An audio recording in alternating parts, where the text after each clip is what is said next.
Hello एनिमलर्स, स्वागत है आपका हमारे इस एनी एक्सप्लेनिंग चैनल में। तो आज हम एक्सप्लेन करने वाले हैं काइजू नंबर 8 के सीजन 2 को। तो चलिए शुरू करते हैं। तो इसके शुरुआत में हमें दिखाया जाता है काफका एक सपना देखा था जिसमें काफका और मीना भाग रहे थे, लेकिन तभी वहां पर एक काइजू हमला कर देता है जिसके वजह से मीना डरने लगती है। लेकिन काफका उससे बोलता है कि सब ठीक हो जाएगा, वो उस पर भरोसा रखे। तब वहां पर डिफेंस फोर्स वाले भी आ जाते हैं। तब उस काइजू के हमले की वजह से वहां पर चारों तरफ धुआं छा जाता है जिसके वजह से मीना खो जाती है और काफका उसे ढूंढने लगता है। तब काफका नोटिस करता है कि डिफेंस फोर्स वाले उसी की तरफ गन ताने हुए हैं और मीना भी उसी की तरफ गन तान चुकी थी और बोल रही थी कि वो काइजू नंबर 8 है। तब वो सपना एक बुरे सपने में चेंज हो जाता है जिसमें काफका काइजू नंबर 8 में बदला हुआ था। और जैसे डिफेंस फोर्स वाले काइजू नंबर 8 पर हमला करते हैं तो काफका अपना कंट्रोल खो देता है और एक बड़ा काइजू बन जाता है और शहर में तबाही मचाने लगता है। तभी काफका की नींद टूट जाती है और वो देखता है कि वो अभी भी डिफेंस फोर्स के हेडक्वार्टर में है। तब हमें यहाँ पर 3rd डिवीजन का बेस दिखाया जाता है जो पूरी तरह से तबाह हो गया था और वो तबाही काइजू नंबर 10 ने किया था और उस तबाही को दोबारा से रिपेयर किया जा रहा था। तब हमें यहाँ पर मीना को दिखाया जाता है जो उसी जगह को देख रही थी।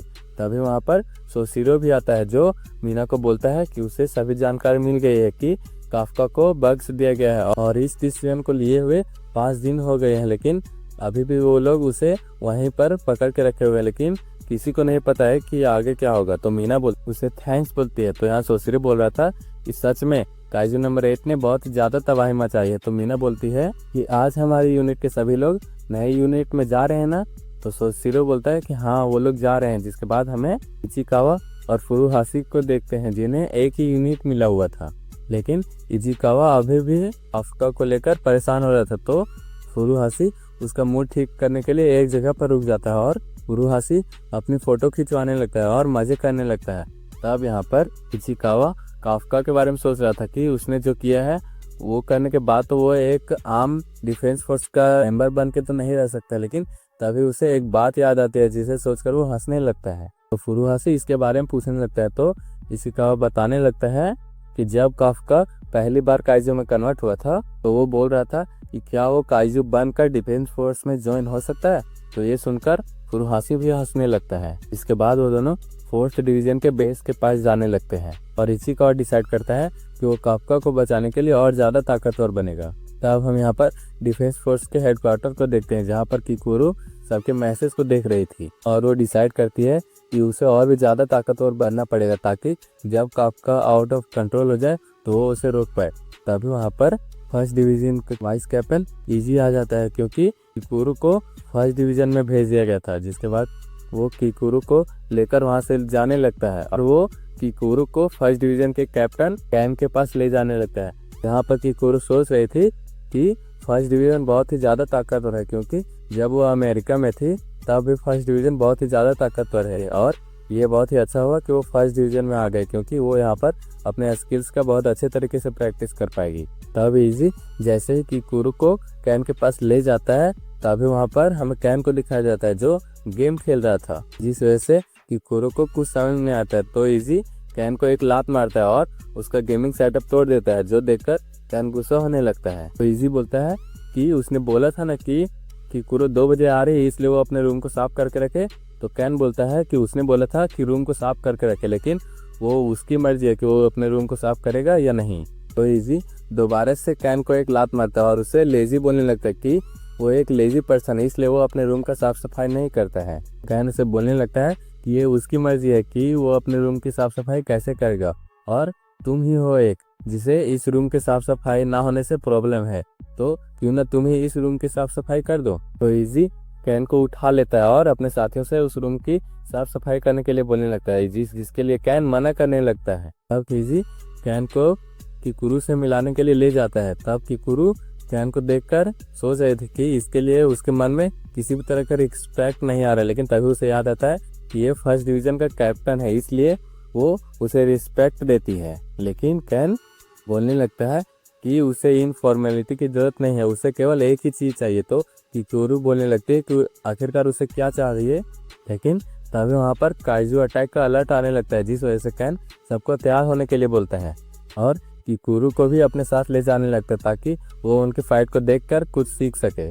तब हमें यहाँ पर 15 मिनट पहले का सीन दिखाया जाता है, जहाँ पर समुद्र से एक काइजू निकल रहा था जिसे सभी लोग देख रहे थे। और इस बात की जानकारी डिफेंस फोर्स वालों को भी पता चल जाता है, इसलिए वो फर्स्ट डिवीजन को उससे लड़ने के लिए भेज देता है। और यहाँ पर जापान के ग्राफ मिलिट्री भी काइजू से लड़ने के लिए अपने टैंक को भेज देता है, और जिसके बाद सभी लोगों को काइजू अलर्ट के बारे में मैसेज भेज दिया जाता है, जिस वजह से वो सभी लोग शेल्टर में चले जाते हैं। तब यहाँ पर सभी हथियारों को उस काइजू के ऊपर एम कर दिया जाता है और उस पर अटैक करने लगते हैं, ताकि वो उस काइजू को सिटी से दूर रख सके। तो काइजू खुद को बचाने के लिए वहाँ पर एक ब्रिज को तोड़ देता है और वहाँ से भागने लगता है। तो सबको पता चल जाता है कि उस काइजू ने अपने डायरेक्शन को चेंज कर दिया। तो कैन भी अपने लोगों को पैक को चेंज करने के लिए बोलता है। तो वो सभी लोग काइजू के ऊपर अटैक करने लगते हैं, और इधर किकुरु हेलीकॉप्टर में बैठकर देख रही थी और सोच रही थी कि ये तो बहुत अच्छी बात है कि इन सभी लोगों ने मिलकर काइजू के मूवमेंट के ऊपर कंट्रोल कर लिया। और बोलने लगती है कि फर्स्ट डिवीजन के सभी लोग अपने सूट के 40% पावर को यूज कर रहे हैं। इससे साफ साफ पता चलता है कि ये एक एवरेज लीडर से भी ऊपर है। तब यहाँ पर कैन किकुरु से बोलने लगता है कि उसे किकुरु से क्लीनिंग, हार्डवर्क, इन सभी में से कुछ नहीं चाहिए, उसे केवल एक ही चाहिए, और वो है उसका अनस्टॉपेबल पावर। और ये बोलते ही वो उस हेलीकॉप्टर से छलांग लगा देता है और अपने हथियार को निकालकर अपने हथियार से उस काइजू को मारता है और उसके अंदर ही शूट करके उसे वहीं पर फाड़ देता है। इस वजह से उस काइजू का कोर भी नष्ट हो जाता है, और ये सब देखकर किकुरु बहुत ही ज़्यादा एक्साइटेड हो जाती है। लेकिन तभी हमें थोड़ी देर बाद का सीन दिखाया जाता है, जहाँ पर कैन अपने आज के मिशन का रिजल्ट देख रहा था, लेकिन तभी वो देखता है कि उससे भी बड़ा पिक्चर मीना का लगा हुआ है और मीना ट्रेन कर रही है, जो देखकर वो सोचने लगता है कि उसका पिक्चर बड़ा क्यों नहीं है। और वो इस बात को किकुरु को बताने लगता है। तो किकुरु सोचने लगती है कि उसे यकीन नहीं हो रहा है कि जापान का सबसे ताकतवर हंटर अपने नाम को ऑनलाइन ढूंढ रहा है। तब यहाँ पर गैन अपने फ़ोन को नहीं उठा रहा था, क्योंकि उसे इसाओ और इजी के साथ मीटिंग में नहीं जाना होता है। तभी वहाँ पर इजी आता है और उसे लात मारता है और उसे चलने के लिए बोलने लगता है। तो गैन बोलने लगता है कि इतनी भी क्या इंपॉर्टेंट बात है। तो इजी यहाँ पर बताने लगता है कि आज का मीटिंग काइजू नंबर 8 से रिलेटेड है। तब यहाँ पर हमें काफका को दिखाया जाता है, जो एक्सरसाइज कर रहा था और उसे समझ नहीं आ रहा था कि वो इसाओ के सामने अपने वर्दिनर्स को कैसे प्रूव करे। तब वहाँ पर एक टीम उसे लेने के लिए आ जाते हैं और उसे डायरेक्टर के रूम में ले जाते हैं। काफका सोचने लगता है कि आखिरकार फर्स्ट डिवीजन का कैप्टन यहाँ पर क्या कर रहा है। अब इसाओ काफका को बोलता है कि अब काफका को फर्स्ट डिवीजन में वो ट्रांसफर कर रहा है, ताकि सबसे ताकतवर काइजू और सबसे ताकतवर एंटी काइजू फोर्स एक साथ मिलकर काम करे, ताकि वो सबसे ताकतवर डिवीजन बना सके और किसी भी सिचुएशन को संभाल सके। और काफका को बोलता है कि वो अगले मिशन में अपने वर्दिनर्स को प्रूव करे, ताकि सभी लोग उसे अपना सके, और अगर वो ऐसा नहीं कर पाता है तो डिफेंस फोर्स में उसके लिए कोई जगह नहीं होगा। तब यहाँ गैन कहता है कि मुझे ये आइडिया बिल्कुल भी पसंद नहीं आया, और वहाँ से जाने लगता है। तब इसाओ उसे रोकने लगता है और बोलने लगता है कि काइजू नंबर 8 ह्यूमन में कन्वर्ट हो गया और काइजू नंबर 10 ने जानबूझकर उनके बेस पर अटैक किया था। इसका मतलब है काइजू अब बदल रहे हैं और इसलिए उन्हें बदलना होगा, ताकि वो उन काइजू को मार सके। तो गैन बोलता है कि इससे अच्छा तो ये है कि वो उसके लिए काइजू नंबर 8 के स्किन से उसके लिए एक हथियार बना दे। तो ये सुनकर काफका कैन से बोलने लगता है कि माफ करना, लेकिन अभी उसे नहीं मरना है, क्योंकि अभी उसे उनके लिए जीना है जो उस पर भरोसा करते हैं, और उसे एक वादे को पूरा करना है जिसे उसने अपने दोस्त को दिया था, इसलिए वो उसके फोर्स को ज्वाइन करना चाहता है। तो गैन उसे बोलने लगता है कि उसके फीलिंग्स और उसके बातों से उसे कोई मतलब नहीं है, उसे केवल एक ही चाहिए कि उसका फाइटिंग स्टाइल और उसका रिजल्ट, और अगर इस बार वो किसी तरह से अनकंट्रोल हुआ तो वो खुद उसे मार देगा और उसके स्किन से एक हथियार बना लेगा। तब यहाँ सोशिरो मीना को काफका और उन सभी के बीच हुए बातों को बता रहा था। तब मीना सोशिरो को लेकर ट्रेनिंग करने चली जाती है, और यहाँ किकुरु भी अपनी माँ को देखकर अपनी नई जर्नी को स्टार्ट करती है। और इधर इसाओ एक ऐसी लैब में चला जाता है जहाँ पर काइजू के ऊपर एक्सपेरिमेंट किया जाता है। जिसके बाद हमें शहर का सीन दिखाया जाता है, जहाँ पर अचानक से एक अर्थक्वेक आता है, जिसकी वजह से उस शहर के बीचों बीच एक बहुत बड़ा गड्ढा हो जाता है, जिसकी वजह से बहुत ज्यादा तबाही मच जाती है। अब वहाँ पर भूकंप आता है, जिसकी वजह से लोगों को कुछ समझ में नहीं आता है, लेकिन तभी वहाँ पर बिल्डिंगें गिरना स्टार्ट हो जाती है और लोग नोटिस करते हैं कि उस शहर के बीचों बीच एक बहुत बड़ा होल हो गया जिसके अंदर बहुत सारे काइजूस हैं, जिस वजह से लोगों के बीच भगदड़ मच जाती है। और इधर फर्स्ट डिवीजन वालों की ट्रेनिंग चल रही होती है, जहाँ पर सभी लोग थक चुके होते हैं, लेकिन काफका एक्स्ट्रा ट्रेनिंग कर रहा था क्योंकि उसे अपने वर्दिनोस को प्रूव करना होगा, वरना उसे मार दिया जाएगा। अब यहाँ किकुरु फर्स्ट डिवीजन के कैप्टन के पास जा रही होती है ताकि वो पर्सनल ट्रेनिंग ले सके कि वो और भी ज्यादा ताकतवर हो सके। लेकिन जैसे ही वो गैन के दरवाजे को खोलता है, वो देखती है कि गैन पहले ही उसके सामने झुक चुका है और वो उससे पैसे उधार मांग रहा है और बोल रहा था कि मुझे वो पैसे उधार दे दे, क्योंकि पता नहीं कैसे मेरे अकाउंट से सभी पैसे गायब हो गए हैं। तो किकुरु बोलती है कि क्या तुमने अपने पीछे देखा है कि तुमने कितने सारे बॉक्सेस को ऑर्डर कर रखा है और तुम्हें शर्म नहीं आती कि तुम अपने साथी से पैसे उधार मांग रहे हो। तो गैन बोलता है कि मेरे साथ ऐसा मत करो। तो किकुरु बोलती है कि चुप करो और मुझे ट्रेन करो। लेकिन तभी वहाँ पर इमरजेंसी काइजू अलर्ट का हॉर्न बजने लगता है और फर्स्ट डिवीजन वालों को काइजू के साथ निपटने के लिए बुलाया जाता है। और यहाँ गैन को बहुत ज्यादा गुस्सा आ रहा था क्योंकि काइजू अलर्ट की वजह से वो किकुरु से पैसे नहीं मांग पाया। तब यहाँ पर सभी लोग डर की वजह से शेल्टर की ओर भागने लगते हैं, लेकिन शेल्टर बहुत ही जल्दी फुल हो जाता है, जिसकी वजह से इस लोगों को रास्ते बदल कर जाने पड़ते हैं। इसी वजह से वहाँ पर एक छोटी बच्ची को चोट लग जाती है, जो अपने भाई से बोल रही होती है कि मुझे चोट लग गई है इसलिए मैं नहीं जा पाऊंगी। तो उसका भाई उसे हौसला रखने के लिए बोलता है और बोलता है कि फर्स्ट डिवीजन का कैप्टन उन्हें बचा लेगा। फिर वहाँ पर एक काइजू आ जाता है, जिस वजह से वो बच्चा अपनी बहन को बचाने के लिए उस काइजू के सामने आ जाता है। उसे पूरा भरोसा था कि गैन उसे आकर बचा लेगा और वो काइजू जैसे ही उस बच्चे पर अटैक करने वाला था, तब वहाँ पर गैन आता है और उस काइजू को वहीं पर मार देता है। तो देखकर वो बच्चे हैरान हो जाते हैं। तो गैन उन्हें बोलने लगता है कि तुम लोगों ने मेरे नाम के आगे कैप्टन नहीं लगाया, इस वजह से सजा के तौर पर तुम लोगों को इंटरनेट पर कैप्टन कूल है ये 10 बार लिखना होगा। तब कुछ सोल्जर उन बच्चों को लेकर सेफ्टी जोन में जाने लगते हैं। तब यहाँ पर सभी पलटन लीडर अपने अपने टीम को लेकर उन काइजू से लड़ने के लिए जाने लगते हैं। अब यह गैन सबको बोल रहा था कि सभी लोग काइजू को अपने अपने तरीके से मारेंगे और कोई काइजू अगर बच जाएगा तो वो लोग उन्हें न्यूट्रलाइजेशन जोन में ले जाएंगे, जिन्हें काफका और किकुरु मार देंगे, जिसकी वजह से वो देख भी पाएंगे कि किकुरु और काफका कितने काबिल हैं। और इधर सभी लोग उन सभी सोल्जर पर नजर रख रहे होते कि वो लोग सही सलामत शेल्टर में पहुंच चुके हैं या नहीं। तब यहाँ पर सभी सोल्जर उन काइजूस पर अटैक करना स्टार्ट कर देते हैं और कुछ सोल्जर उन काइजू को न्यूट्रलाइजेशन जोन में भी भेज देते हैं, जहाँ पर किकुरु अपने हथियार को भी निकाल लेते हैं और एक ही अटैक से एक काइजू को मार देते हैं, जिसे देखकर उसके साथी हैरान हो जाते हैं। लेकिन किकुरु फिर भी सेटिस्फाई नहीं हुई थी और वो सोच रहे थे कि कैप्टन सोशिरो उनसे भी ज्यादा ताकतवर है और कैप्टन मीना और भी ज्यादा ताकतवर है। तब किकुरु और भी ज्यादा पावर और स्पीड से काइजूस पर अटैक करना स्टार्ट कर देती है और तुरंत ही 3 काइजू को मार देती है, जिसकी वजह से उसके टीममेट्स भी उसे देखकर मोटिवेट हो जाते हैं और वो लोग भी लड़ना स्टार्ट कर देते हैं और एक एक करके वो लोग भी सभी काइजू को मारना स्टार्ट कर देते हैं, जिसकी वजह से और दूसरे टीम को भी इन्हें देखकर मोटिवेशन मिलता है और वो भी अच्छे से लड़ना स्टार्ट कर देते हैं और काइजू को मारना भी स्टार्ट कर देते हैं। पर किकुरु अब भी उनसे आगे होती है। अब यहाँ पर फर्स्ट डिवीजन का वाइस कैप्टन इजी गैन को बोल रहा था कि गैन, लगता है तुम्हारे फर्स्ट ईयर के मुकाबले किकुरु तुमसे आगे है। तो गैन बोल रहा था कि तुम मजाक कर रहे हो, मैं तब उससे ज्यादा पावरफुल था। तभी गैन बोलता है कि उसे कुछ ठीक नहीं लग रहा है क्योंकि ये अनटैप काइजूस जल्दी सरफेस पर नहीं आते हैं और ये तब ही ऊपर आते हैं जब कोई टनल में छेद करते हैं, जिसकी वजह से वो लोग उन अनटैप काइजूस को ढूंढ पाते। लेकिन अभी बहुत ही ज्यादा नंबर्स में ये अनटैप काइजूस सरफेस पे मौजूद हैं। बोलता है कि आखिरकार यहाँ पर हो क्या रहा है। तो इजी बोलता है कि हाँ, उसे भी कुछ ठीक नहीं लग रहा है क्योंकि काइजूस अभी कुछ दिनों से बहुत ही अजीब बिहेव कर रहे हैं, जिसे देखकर उसे अपने थर्ड बेस का याद आ गया।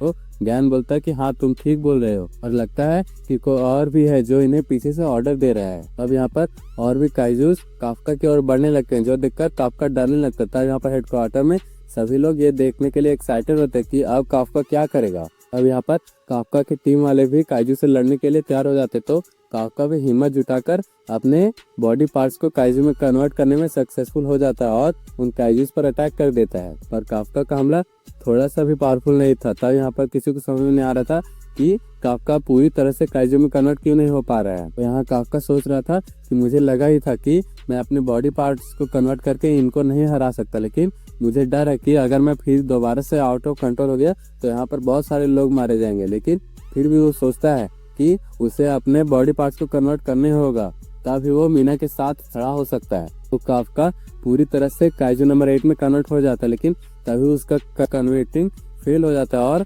वो दोबारा से इंसान बन जाता है। तो वो आंट मॉन्स्टर उस पर अटैक करके उसे दूर फेंक देता है, जिसकी वजह से काफका को भी बहुत ज्यादा चोट लग जाती है। तो यहाँ पर सभी लोग ये देखकर शॉक हो जाते हैं कि काफका पूरी तरह से काइजू नंबर 8 में कन्वर्ट नहीं हो पा रहा है, जिसकी वजह से वो लोग सभी लोगों को इस बारे में बता देते हैं। अब यहाँ पर लोगों को जहाँ पर काफका है वहाँ पर किसी और भी काइजू का होने का सिग्नल मिलने लगता है, जो काइजू नंबर 8 की तरह ही पावरफुल था। तब काफका के नीचे की जमीन टूटने लगती है और उसमें से एक आंट मॉन्स्टर बाहर आता है, जिसे काइजू नंबर 9 कंट्रोल कर रहा था। तो देखकर सभी लोग शॉक हो जाते हैं। तो काइजू नंबर 9 बोलता है कि मैं तो यहाँ पर इसलिए आया था कि मुझे यहाँ पर काइजू नंबर 8 का होने का एहसास हुआ था, लेकिन यहाँ पर तो वो है ही नहीं। लेकिन तभी बोलता है कि कहीं वो तुम तो नहीं हो, चलो चेक करते हैं, और काफका पर अटैक कर देता है, जिसकी वजह से काफका का बाजू डैमेज हो जाता है। तो काफका खुद को बचाने के लिए दोबारा से काइजू नंबर 8 में ट्रांसफॉर्म होने लगता है, लेकिन दोबारा से उसका ट्रांसफॉर्मेशन फेल हो जाता है। अब यहाँ पर गैन सोच रहा था कि उसे काइजू नंबर 8 का मदद करने के लिए जाना होगा, लेकिन तभी वहाँ पर एक और आंट काइजू बाहर आ जाता है, जिसे एक और काइजू नंबर 9 कंट्रोल कर रहा था। अब यहाँ पर सभी लोगों को वहाँ पर दो काइजू नंबर 9 के होने का सिग्नल मिलने लगता है, जिसे देखकर सभी लोग शॉक हो जाते हैं। और तभी वहाँ पर जितने भी मॉन्स्टर्स मरे थे वो सभी मर्ज होना स्टार्ट हो जाते हैं, जिसकी वजह से उन सभी सोल्जर का काम और भी ज्यादा बढ़ जाता है। अब यहाँ पर सभी लोगों का एहसास हो जाता है कि जो 3rd डिवीजन पर हमला होता ये हमला उससे भी ज्यादा खतरनाक है। यहाँ पर गैन सोच रहा था कि आखिरकार काइजू नंबर 9 ने इस खेल को बदल ही दिया, और सोचने लगता है कि आखिर ये ही है उसका असली पावर।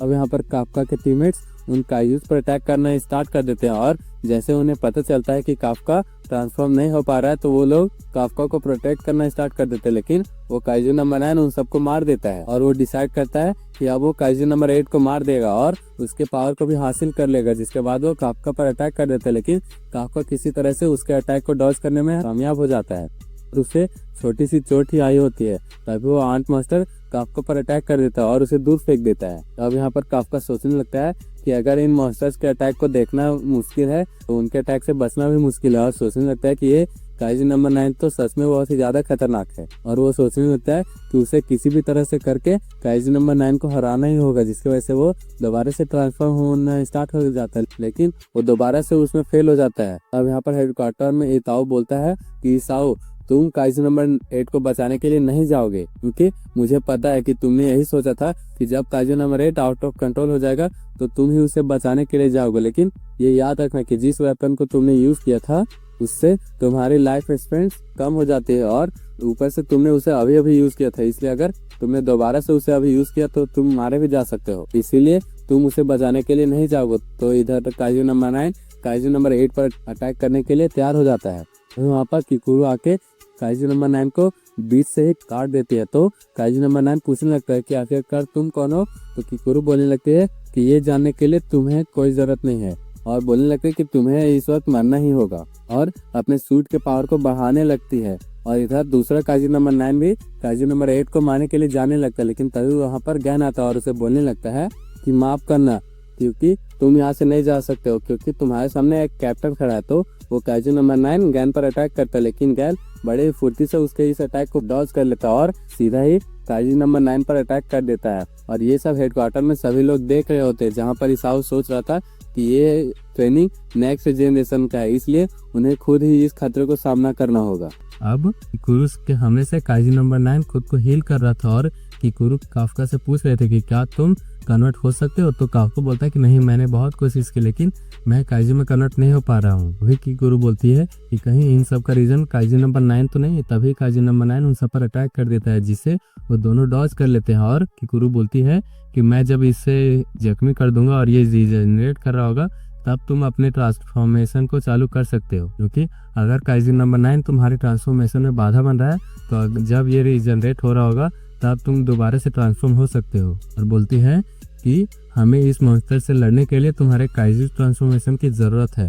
और वो दोनों मिलकर काइजू नंबर 9 पर अटैक कर देते हैं, जिसकी वजह से काइजू नंबर 9 भी खुद को 2 भागों में बांट लेता है और इन सब पर अटैक कर देता है। इस वजह से काफका जख्मी हो जाता है, लेकिन किकुरु अभी भी नहीं रुकती और काइजू नंबर 9 के अटैक को डॉज करने की कोशिश कर रही थी। लेकिन तभी काइजू नंबर 9 साइड से उस पर अटैक करने में कामयाब हो जाता है और वो सोचने लगता है कि अब ये हार मान लेगी। लेकिन तभी किकुरु बगल से आती है और काइजू नंबर 9 के जितने भी हथियार निकले हुए थे उन सबको काट देती है और बोलने लगती है कि इस बार मैं अपने किसी भी दोस्त को खोने नहीं चाहती हूँ। अभी हमें किकुरु का पास्ट दिखाया जाता है जहाँ पर किकुरु की माँ के न्यूज़ दिखाई जा रही थी जहाँ पर उसने कैसे काइजू को मारा था। तब यहाँ सभी बच्चे किकुरु की माँ का तारीफ करने लगते हैं और उसे लेजेंड बोलने लगते हैं, जो सुनकर किकुरु भी खुश हो रही थी। तब किकुरु की माँ लड़ाई के बाद घर आती है जिसे देखकर किकुरु खुश हो जाती है और उसके पास जाकर बोलती है कि कैसे उस सभी बच्चे उसकी माँ की तारीफ कर रहे थे। अभी किकुरु बोलती है कि मॉम क्या आपको चोट लगी है, तो उसकी मॉम बोलती है कि आज का काइजू थोड़ा ज़्यादा ताकतवर था लेकिन फिर भी सब कुछ ठीक है। तो किकुरु बोलती है कि मैं बड़ा होकर डिफेंस फोर्स जरूर ज्वाइन करूंगी और आपको प्रोटेक्ट करूंगी। तो उसकी माँ बोलती है कि हाँ तुम मुझे प्रोटेक्ट करना और मैं तुम्हें भी प्रोटेक्ट करूंगी। और अब सभी लोग खुशी खुशी अपने जीवन को स्पेंड कर रहे थे, लेकिन काइजू नंबर 6 के अटैक की वजह से किकुरु की माँ ने सभी को बचाते वक्त खुद की जान सेक्रीफाइस कर दी थी, जिसकी वजह से किकुरु बहुत रो रही थी और सभी लोग उसके फ्यूनरल में आए हुए थे और उसे रिस्पेक्ट दे रहे होते हैं। लेकिन किकुरु को बहुत गुस्सा आ रहा था क्योंकि उसने अपने माँ से किया हुआ वादा नहीं निभा पाती है, जिस वजह से वो रोने लगती है। लेकिन तभी वो अपने फादर को देखती है जिसके आंखों में एक भी आंसू नहीं था, जो देखकर वो भी सोचने लगती है कि भले ही उसकी माँ मर गई लेकिन लड़ाई के मैदान में वो अब किसी को भी नहीं मरने देगी और अपने दोस्तों को बचाएगी। इधर किकुरु काइजू नंबर 9 के पास आ जाती है और उस पर अटैक करती है, लेकिन तभी काइजू नंबर 9 अपने शरीर को ट्रांसफॉर्म कर लेता है जिससे किकुरु का बैलेंस बिगड़ जाता है। लेकिन तभी वहाँ पर काफका आता है और अपने किक से उस आंट मॉन्स्टर को मारता है ताकि काइजू नंबर 9 का ध्यान भटक सके, लेकिन इस चक्कर में काफका का पैर भी टूट गया था। इस वजह से किकुरु को उस काइजू पर अटैक करने का मौका मिल जाता है और वो काइजू नंबर 9 के टुकड़े टुकड़े कर देती है और काफका को ट्रांसफॉर्म होने के लिए बोलती है, जिसकी वजह से काफका भी ट्रांसफॉर्म होने स्टार्ट हो जाता है, जिसकी वजह से उसके सारे जख्म भर जाते हैं। लेकिन तभी उसे उस काइजू का एहसास होता है जिसने किकुरु और उसके सभी दोस्तों को मार दिया होता है, जिसकी वजह से दोबारा से उसका ट्रांसफॉर्मेशन फेल हो जाता है, जिससे काफका को सब कुछ समझ में आ जाता है। इधर हेडक्वार्टर में किसी को भी ये चीज अच्छा नहीं लगता, जिसकी वजह से इतामी प्लान बी को एक्टिवेट करने के लिए बोलता है। तो गैन बोलता है कि चिंता मत कीजिए, मैं सभी कुछ उन लोगों पर नहीं छोड़ सकता हूँ और वो अपने सूट के 98% पावर को यूज करता है और बहुत ही तेजी से काइजू नंबर 9 पर अटैक करने लगता है। इसकी वजह से वो काइजू भी सोचने लगता है कि इसके ब्लेड मुझे काटने के साथ साथ मुझे जलन भी दे रहा है, इसलिए मुझे इससे दूर रहना होगा, इसलिए मुझे इस पर गोलियों से अटैक करना होगा। लेकिन तभी गैन उस काइजू पर गोलियों से अटैक कर देता है, जिसकी वजह से उस काइजू को पता चल जाता है कि गैन के पास एक यूनिक इक्विपमेंट है और वो लोग दोबारा से लड़ने लगते हैं, जिस वजह से काइजू नंबर 9 को एहसास होता है कि वो गैन से ज्यादा दूर नहीं जा सकते, इसलिए वो गैन से लड़ाई करने लगता है और उसके सामने जाकर उसके लड़ाई के टेक्निक को सीखकर उस पर अटैक कर देता है। जहाँ पर काइजू नंबर 9 गैन पर अटैक कर देता है, लेकिन गैन उस अटैक से बच जाता है, जो काइजू को भी पता था, इसलिए वो दोबारा से गैन पर अटैक कर देता है। तब इधर हेडक्वार्टर में इसाओ सोच रहा था कि जिस तरह 3rd डिवीजन के रिपोर्ट में लिखा गया था कि ये काइजू अपने हालात के अकॉर्डिंग चेंज हो सकता है और इसके अपीयरेंस भी बहुत ही ज्यादा हार्ड है और ये उस सभी के मुंह को सीकर उसी की तरह उस पर अटैक करता है। ये काइजू एक वायरस की तरह है। अब यहाँ गैन उस काइजू के इस अटैक से भी बच जाता है, जिसकी वजह से काइजू नंबर 9 को कुछ समझ में नहीं आता है। तब यहाँ गैन अपने एक और यूनिक हथियार को एक्टिवेट कर देता है, जिसकी वजह से उसकी आंखें भी एक काइजू की तरह भी हो जाती है और काइजू नंबर 9 पर अटैक करके उसके दिल में एक बड़ा छेद कर देता है, जिसकी वजह से वो काइजू नंबर 9 भी सोचने लगता है कि मैंने तो सोचा था कि मैंने इसके सभी मुंह को सीख लिया, लेकिन मैं इसके अटैक से अभी भी बच नहीं पा रहा हूँ और गैन उस पर अटैक करते ही जा रहा था। तो वो काइजू सोचने लगता है कि क्या ये मेरे मुंह को प्रेडिक्ट कर पा रहा है। तब हमें पता चलता है कि गैन के पास जो दूसरा यूनिक एबिलिटी है वो है उसका रेटिना, और गैन की एबिलिटी काइजू नंबर 1 के रेटिना से बने हुए थे, जिसके पास फ्यूचर प्रेडिक्ट करने का पावर था। इसकी मदद से वो ब्रेन से निकले हुए सिग्नल को डिटेक्ट करके अगले मूव का पता लगा सकता था और गैन भी यहाँ पर यही कर रहा था और अपने आंखों की मदद से वो उस काइजू के कोर को देख लेता है और एक ही अटैक में उसके टुकड़े टुकड़े कर देता है, जो देखकर सभी लोग खुश हो जाते हैं। और यहाँ किकुरु के हमले की वजह से जो नुकसान हुआ था उसे वो काइजू हील कर लेता है और उन दोनों पर अटैक कर देता है, जिसकी वजह से काफका दोबारा से बहुत ही ज्यादा जख्मी हो जाता है और सोचने लगता है कि मेरे अंदर डर है कि कहीं मैं आउट ऑफ कंट्रोल होकर अपने दोस्तों को ही ना मार दूं। तो किकुरु बोलती है कि तुम्हारी हिम्मत कैसे हुई मुझे अंडर एस्टिमेट करने की, कैप्टन मीना, कैप्टन सोशिरो और बाकी सभी साथियों को अंडर एस्टिमेट करने की, और सबसे बड़ी बात तुम खुद को भी अंडर एस्टिमेट कर रहे हो। हम लोग डिफेंस फोर्स से हैं, इसलिए हमें अंडर एस्टिमेट नहीं करना चाहिए। अब किकुरु दोबारा से काइजू नंबर 9 से लड़ने लगती है और काफका को एहसास होता है कि चाहे वो काइजू में कन्वर्ट भी हो जाएगा लेकिन वो किकुरु को नहीं मार पाएगा क्योंकि वो बहुत ही ज्यादा ताकतवर है। तब काफका अपने दोस्तों पर भरोसा करके दोबारा से काइजू नंबर 8 में ट्रांसफॉर्म होना स्टार्ट हो जाता है और इस बार उसका ट्रांसफॉर्मेशन सफल हो जाता है और यहाँ सभी लोग बाकी काइजू से लड़ रहे होते हैं। इस वजह से सभी को बता दिया जाता है कि काइजू नंबर 8 अब लड़ने के लिए तैयार हो जाता है, जिसकी वजह से ईसाओ भी सेकेंड फेज को स्टार्ट करने के लिए बोल देता है और काइजू नंबर 9 को भी काइजू नंबर 8 का होने का एहसास हो जाता है, जिसकी वजह से वो अपने पावर की मदद से अपने साथियों को जिंदा कर देता है और खुद को भी ट्रांसफॉर्म कर लेता है। तो किकुरु सोच रही थी कि मुझे यकीन नहीं होता कि इसमें अभी भी इतनी पावर है। तब काफका उसे थैंक्स बोलता है कि तुमने मुझ पर भरोसा किया और वो बोलने लगता है कि मुझे अभी भी खुद पर भरोसा नहीं हो रहा है, लेकिन मुझे तुम लोगों पर पूरा भरोसा है, इसलिए क्या तुम पीछे वाले आंट्स को संभाल सकती हो? तो किकुरु हाँ बोलती है और बोलती है कि तुम काइजू नंबर 9 के साथ इस लड़ाई को इसी वक्त खत्म करोगे और जीतोगे भी, है ना? उससे पहले मैं ही तुम्हें मार दूंगी। जिसके बाद काफका भी उसके तरफ बढ़ने लगता है और काइजू नंबर 9 भी काइजू नंबर 8 को बोलने लगता है कि मैं तो तुम्हारा थैंक्स बोलना चाहता हूँ, क्योंकि उस दिन तुमसे लड़ने के बाद ही मुझे पता चला कि मैं कितना ज्यादा ताकतवर हूँ और अब मैं तुम्हें मार सकता हूँ। लेकिन तभी काइजू नंबर 9 काफका को पकड़ लेता है, लेकिन वो बहुत ही तेजी से उस आंट के कोर को ही निकाल देता है। लेकिन तभी वो बोलता है कि रुको जरा, ये तो उस आंट की कोर है, लेकिन मुझे पूरा यकीन है कि तुम्हारा कोर भी इस आंट के ही अंदर है। और तभी काइजू नंबर 9 काफका पर अटैक कर देता है, लेकिन काफका उसके अटैक से बच जाता है और बोलने लगता है कि ईसाओ से लड़ने के बाद मुझे पता चला कि मैं तो काइजू नंबर 8 के पूरी पावर को भी यूज नहीं कर पा रहा था, पर मैं अब इस काइजू नंबर 8 को पूरी तरह से कंट्रोल कर सकता हूँ। और वो बिल्डिंग्स पर चढ़ना स्टार्ट कर देता है और ऊपर जाकर काइजू नंबर 9 से दूर हो जाता है, लेकिन काइजू नंबर 9 दोबारा से उसे पकड़ लेता है। लेकिन काफका दोबारा से उसके कैद से छूट जाता है और दोबारा से उड़ने लगता है और बहुत ही तेजी से काइजू नंबर 9 की तरफ बढ़ने लगता है, जिसकी वजह से काइजू नंबर 9 को भी एहसास हो जाता है कि काफका पहले जैसा नहीं रहा। तब हम देखते हैं कि काफका के अटैक की वजह से काइजू नंबर 9 के टुकड़े टुकड़े हो जाते हैं, जो देखकर सभी लोग शॉक हो जाते हैं। अब हमें दिखाया जाता है कि जब काफका ने काइजू नंबर 9 को मार दिया था, उसके वजह से बाकी जितने भी काइजू थे उसके सिग्नल मिलने बंद हो गए, जो देखकर खुश हो जाते हैं। लेकिन वहाँ पर अभी भी कुछ काइजूज मौजूद होते हैं जिन्हें काफका किकुरु गैन मार रहे होते हैं। और इधर ईसाओ बोल रहा था कि इस वर्ष के फर्स्ट ईयर वाले बहुत ही ज्यादा ताकतवर हैं और हमेशा ही जितने भी फर्स्ट ईयर में आते हैं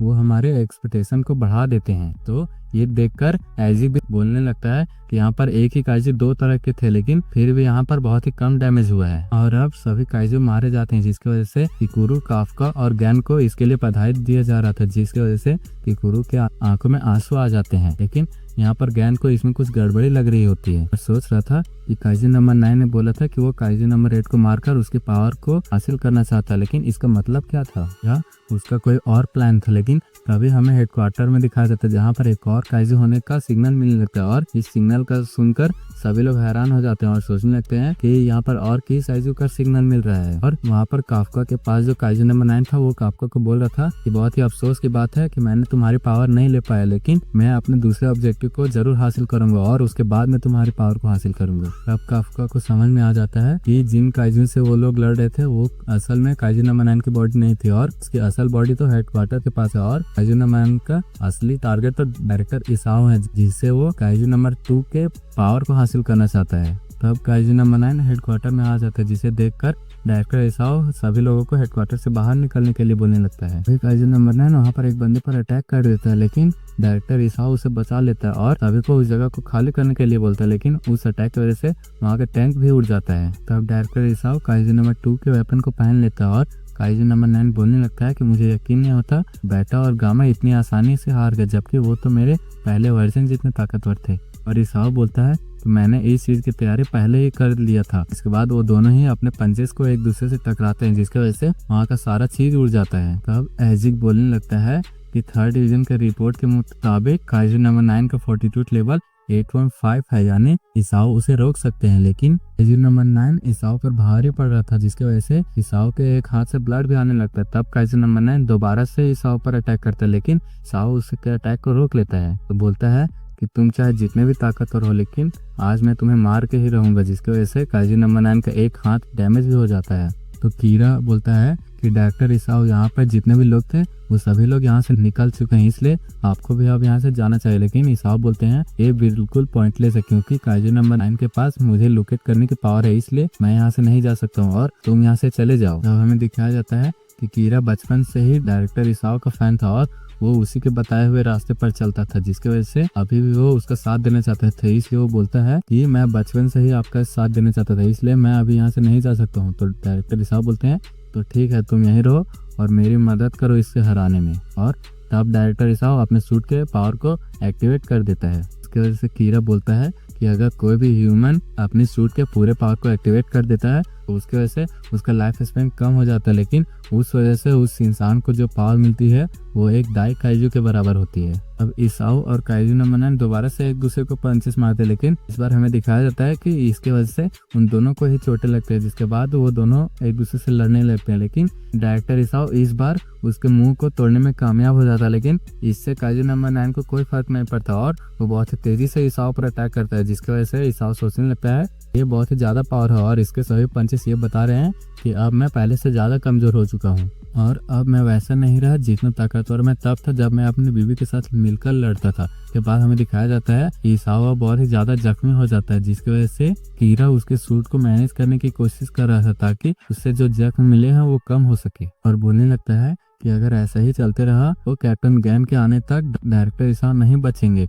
तो इसाओ बोलते हैं कि अगर मैं 1 सेकंड के लिए भी डिफेंसिव मोड में चला गया तो मैं नहीं बच पाऊंगा, इसलिए मेरे सूट के पावर को फुल अटैक मोड में डाल दो। कीरा सोचने लगता है कि डायरेक्टर इसाओ तो काइजू नंबर 2 के पावर की मदद से अपने लेफ्ट आर्म को जबरदस्ती यूज करने की कोशिश कर रहे हैं। तो ये देखकर कीरा बोलने लगता है कि ऐसा मत कीजिए वरना आप कभी भी लड़ने के लायक नहीं रहेंगे। तो डायरेक्टर इसाओ बोलता है कि मुझे ऐसा करना होगा क्योंकि अभी नेक्स्ट जनरेशन के जितने भी लोग हैं वो बहुत ही ज्यादा पावरफुल हैं और मुझे पूरा यकीन है कि वो आगे जाके इस चीज को संभाल ही लेंगे, इसलिए अब मुझे वैसा ही करना होगा जैसा मेरे बीबी ने काइजू नंबर 6 के साथ किया था। फिर काइजू नंबर 9 डायरेक्टर इसाओ पर दोबारा से अटैक करते हैं। तब हमें डायरेक्टर इसाओ के पास्ट का सीन दिखाया जाता है, जहाँ पर जब किकुरु सो रही थी तो वो मन में ही डिफेंस फोर्स का नाम ले रहे थे, जो उसके माता पिता भी देख रहे थे। और किकुरु की माँ बोलती है कि अगर किकुरु डिफेंस फोर्स को लेकर इतनी सीरियस है तो मैं उसे जरूर ट्रेनिंग दूंगी, और डायरेक्टर इसाओ से ये वादा लेते हैं कि वो किकुरु को बहुत ही ज्यादा बिगाड़ेंगे। तब हमें पर्जिन का सीन दिखाया जाता है, जहाँ पर डायरेक्टर इसाओ ने काइजू नंबर 9 के अटैक को रोक लिया था और बोलने लगते हैं कि मैंने किकुरु के लिए कोई फादर वाली चीज नहीं की है, लेकिन मुझे काइजू नंबर 9 को मारना ही होगा वरना वो फ्यूचर में जाके किकुरु के रास्ते का बाधा भी बन सकता है, इसलिए मुझे अपने एक ही अटैक से काइजू नंबर 9 को मारना होगा, जिसके बाद वो इलेक्ट्रोमैग्नेटिक शॉक से काइजू नंबर 9 पर अटैक कर देता है। और ये पावर इतनी ज्यादा थी कि अगर कोई ह्यूमन फॉर्म में इस पावर को यूज करेगा तो वो बिल्कुल भी बच नहीं पाएगा, और इस अटैक की वजह से काइजू नंबर 9 का कोई भी दिखने लगा था, लेकिन काइजू नंबर 9 ने इस चीज की तैयारी पहले ही कर ली थी, जिसके बाद वो अपने शेप को चेंज करने लगता है। तब इसाओ दोबारा से उसी अटैक को काइजू नंबर 9 पर करते हैं। तो काइजू नंबर 9 बोलने लगता है मुझे यकीन नहीं हो रहा कि तुम उसी अटैक को दोबारा से कर रहे हो, और कोई ह्यूमन फॉर्म में कोई भी ऐसा नहीं कर सकता है। लेकिन ये पावरफुल अटैक इतना ज्यादा था कि वो काइजू नंबर 9 को फाड़ के रख देता है और पूरे एक बिल्डिंग को भी फाड़ देता है। अब इस अटैक को काफका और गैन भी देख लेते हैं, जिसके बाद वो डायरेक्टर इसाओ के पास पहुंचने की कोशिश करने लगते हैं, और फिर इस अटैक को देखकर सोचने लगता है कि लगता है डायरेक्टर इसाओ इस लड़ाई को जीत चुके हैं। लेकिन तभी वो देखता है कि काइजू नंबर 9 का कोर अभी भी सुरक्षित होता है, और काइजू नंबर 9 इसाओ से बोलने लगते हैं कि अगर तुम्हारे पास किसी काइजू का बॉडी होता तो तुम अभी तक मुझे मार चुके होते। जिसके बाद हमें दिखाया जाता है कि इसाओ भी हार मानने के लिए तैयार नहीं होता, लेकिन काइजू नंबर 9 डायरेक्टर इसाओ के बॉडी को एब्जॉर्ब कर लेता है। लेकिन तभी वहाँ पर काफका और गैन भी आ जाते हैं और वो डायरेक्टर इसाओ को देखकर उसके तरफ ही बढ़ने लगते हैं। लेकिन तभी काफका को एहसास होता है कि वो डायरेक्टर इसाओ नहीं है बल्कि काइजू नंबर 9 है। लेकिन तभी काइजू नंबर 9 गैन पर अटैक कर देता है, लेकिन काफका उस अटैक से गैन को बचा लेता है। अब काफका को एहसास होता है कि अब काइजू नंबर 9 की पावर और भी ज्यादा बढ़ चुकी है। तो काइजू नंबर 9 बोलता है मैंने डायरेक्टर इसाओ की बॉडी को एब्जॉर्ब कर लिया है, जो सुनकर कोई भी विश्वास नहीं करते हैं। लेकिन तभी वहाँ पर किकुरु आती है और वो काइजू नंबर 9 पर अटैक करती है, लेकिन तभी काइजू नंबर 9 किकुरु को के फादर का चेहरा दिखाता है, जो देखकर किकुरु भी शॉक हो जाती है। तब गैन काइजू नंबर 9 पर अटैक करना स्टार्ट कर देता है, लेकिन गैन के अटैक का काइजू नंबर 9 पर कोई असर नहीं होता। तब हमें लास्ट का सीन दिखाया जाता है जहाँ पर डायरेक्टर इसाओ गैन को बोल रहे होते हैं कि जब मैं स्ट्रॉन्ग डिवीजन को फॉर्म कर लूंगा तब मैं लड़ने नहीं जाया करूंगा। इसीलिए गैन तुम इस कंट्री को और डिफेंस फोर्स को संभालना। इसके बाद गैन इस बात को सोचकर दोबारा से काइजू नंबर 9 पर अटैक कर देता है। फिर काइजू नंबर 9 को फ्यूजन के बाद कुछ अच्छा नहीं लग रहा होता है, इसलिए वो वहां से जाने का ट्राई करता है, लेकिन गैन उससे पकड़ लेता है और उस पर दोबारा से अटैक करता है। लेकिन काइजू नंबर 9 बोलता है तुम्हारा अटैक बहुत ही ज्यादा अच्छा है, लेकिन मेरा डिफेंस बहुत ही ज्यादा अच्छा है, इसलिए तुम्हारे अटैक का मुझ पर कोई असर नहीं होगा। तब वो गैन पर अटैक करने वाला था, लेकिन तभी वहाँ पर काफ्का भी आ जाता और वो भी काइजू नंबर 9 पर अटैक करता है। लेकिन इस अटैक को काइजू नंबर 9 इस बार बहुत ही आसानी से रोक लेता और बोलता है कि पिछली बार मैंने इस अटैक को नहीं रोक पाया था, लेकिन इस बार तुम मेरा कुछ नहीं बिगाड़ सकते हो। अब हमें दिखाया जाता है कि काफ्का और गैन मिलकर काइजू नंबर 9 को रोकने की कोशिश कर रहे होते हैं और किकुरू खुद को ब्लेम कर रही थी कि इस चीज ने मेरे फादर को मेरे सामने ही खत्म कर दिया, लेकिन मैं कुछ भी नहीं कर पाई हूँ। तब काइजू नंबर 9 काफ्का और गैन पर भारी पड़ रहा था और उन्हें मारकर पीछे कर देता है और दोबारा से उड़ने की कोशिश करने लगता है, लेकिन तभी उसका एक हाथ कट कर गिर जाता है क्योंकि उसकी बॉडी अभी भी अनस्टेबल होती है। तब गैन इस चीज का फायदा उठाकर उसी कटे हुए हाथ पर अटैक कर देता है, तो काइजू नंबर 8 भी उस पर अटैक कर देता है और उसे दूर फेंक देता है। तो काइजू नंबर 9 सोचने लगता है कि मैं अपनी बॉडी को बार बार हार्ड कर रहा हूँ, जिसकी वजह से मैं अपनी बॉडी को रिजेनरेट नहीं कर पा रहा हूँ और मेरे रास्ते का सबसे बड़ा कांटा काइजू नंबर 8 ही है। तब काफ्का दोबारा से काइजू नंबर 9 पर जोरदार अटैक करता है, जिसकी वजह से काइजू नंबर 9 का एक और हाथ कट कर गिर जाता है। तब काफ्का और गैन मिलकर उस पर अटैक करते हैं, लेकिन काइजू नंबर 9 काइजू नंबर 2 के इलेक्ट्रोमैग्नेटिक पावर को यूज करता है और दोनों पे इलेक्ट्रोमैग्नेटिक शॉक देता है। इसके वजह से वहाँ पर एक जोरदार धमाका होता है, जिसकी वजह से काइजू नंबर 9 की आधी बॉडी डैमेज हो जाती है, लेकिन वो देखता है कि काफ्का और गैन को कुछ नहीं हुआ होता है और वो दोबारा से अटैक करने के लिए भी तैयार होते हैं। अब काइजू नंबर 9 काफ्का और गैन को छोड़कर किकुरू और अकीरा पर अटैक कर देता है, जिसकी वजह से काफ्का और गैन उन्हें बचाने के लिए चले जाते हैं और इसका फायदा उठाकर काइजू नंबर 9 वहाँ से भाग जाता है और बोलता है कि जब मैं अगली बार अटैक करूंगा तब तुम लोग नहीं बचोगे। तब यहाँ पर काफ्का और गैन ने किकुरू और अकीरा को बचा लिया था, लेकिन उनको इस बात का अफसोस होता है कि वो काइजू नंबर 9 को रोककर डायरेक्टर इसाओ को नहीं बचा पाए, जिसकी वजह से काफ्का जोर जोर से चीखने लगता है। अब पूरी दुनिया में ये ऐलान कर दिया जाता है कि डायरेक्टर इसाओ अब नहीं रहे हैं, जिसकी वजह से सभी लोग उसके फ्यूनरल में उसे श्रद्धांजलि देने के लिए आए होते हैं और गैन उस बात को सोच रहा था जब डायरेक्टर इसाओ ने गैन के टीम को बचाने के लिए काइजू से लड़ रहे होते हैं और उसे डायरेक्टर इसाओ की आखिरी बात याद आती है, जिसमें उसने गैन को इस नेशन और डिफेंस फोर्स की जिम्मेदारी दे दी होती है। काफ्का नोटिस करता है कि किकुरू इस फ्यूनरल में नहीं आए होते और गैन भी उससे मिलने के लिए डिफेंस पर चला जाता है। तो गैन किकुरू से बोल रहे होते हैं कि क्या तुम अपने डैड को आखिरी बार अलविदा नहीं बोलोगी। तो किकुरू बोलती है कि मैं बहुत ही ज्यादा कमजोर थी, जिसकी वजह से काइजू नंबर 9 वहाँ से भाग गया और मेरी ही गलती की वजह से मेरे डैड कैद हो गए और मुझे पूरा यकीन है कि अभी भी मेरे डैड काइजू नंबर 9 के अंदर जिंदा है, इसलिए कैप्टन गैन मुझे ताकतवर बनने में मदद करे। तो गैन बोलता है कि ठीक है, डायरेक्टर इसाओ ने जो कुछ भी मुझे अभी तक सिखाया वो सब मैं तुम्हें सिखाऊंगा और तुम्हें ताकतवर बनने में मदद भी करूंगा। ये सब बातें काफ्का भी सुन रहा होता है और वो नोटिस करता है कि उसके हाथ का एक हिस्सा अभी भी ह्यूमन में कन्वर्ट नहीं हुआ होता है, जिसकी वजह से वो वहाँ से चला जाता है। अब यहाँ पर इतामी उस सीक्रेट लैब में आया होता है, जहाँ पर डायरेक्टर इसाओ ने एक सीक्रेट प्रोजेक्ट को स्टार्ट किया था और डायरेक्टर इसाओ के नहीं होने की वजह से इतामी को ही उस जगह का हेड बना दिया जाता है। अब इतामी उस प्रोजेक्ट को जल्द से जल्द खत्म करने के लिए बोलता है, ताकि आने वाले काइजू नंबर 9 के फाइट के समय उस चीज का जल्द से जल्द यूज कर सके और उससे रिवेंज भी ले सके। यहाँ पर किकुरू की ट्रेनिंग भी स्टार्ट हो जाती है और वो प्लूटून लीडर रिन के साथ ट्रेनिंग कर रही होती है, जो किकुरू को आसानी से हरा रही होती है। अब किकुरू सोच रही होती है कि ये तो शॉर्ट रेंज में बहुत ही ज्यादा अच्छे से लड़ रही है। ज्ञान बोलता है कि आखिरकार तुम्हें कितना वक्त लगेगा उस पॉइंट पर आने में जब मैं तुमसे लड़ूंगा। इस डिवीजन के जितने भी प्लूटून लीडर है वो इतनी काबिलियत रखते हैं कि वो एक दिन कैप्टन बन सके, इसलिए अगर तुम उन्हें सरपास नहीं कर पाओगे तो मुझसे कैसे लड़ोगी। और बोलता है कि जो गेम मैं खेल रहा हूँ उसे कंप्लीट करने में पूरा 1 मंथ लगेगा और तब तक तुम्हें सारे प्लूटून लीडर को हराकर आगे आना होगा ताकि मैं तुमसे लड़ सकूं। तो वहाँ पर ऐसे आकर गैन को एक लात मारता है और उसे अपने साथ चलने के लिए बोलने लगता है। किकुरू भी उस फाइट के लिए एक्साइटेड हो जाते हैं, जिसकी वजह से रिन भी फाइट करने के लिए तैयार हो जाती है। अब ऐसी गैन से पूछता है कि क्या हम काइजू नंबर 8 को फर्स्ट डिवीजन का हिस्सा मान रहे हैं या नहीं। अब एक पर्सन ने उन दोनों को एक रूम में बुलाया होता है और इधर काफ्का भी अपने रूम जाता है और इधर वो पर्सन उन दोनों को दिखा रहा होता है कि उसने काफ्का की बॉडी का एनालाइज किया होता है, जिसकी वजह से उसे पता चला है कि अगर आपका बार बार काइजू में कन्वर्ट होता रहा तो एक दिन ऐसा आएगा जब वो ह्यूमन में कन्वर्ट ही नहीं हो पाएगा। ऐसा ही चलता रहा तो वो कभी भी एक नॉर्मल लाइफ नहीं जी पाएगा।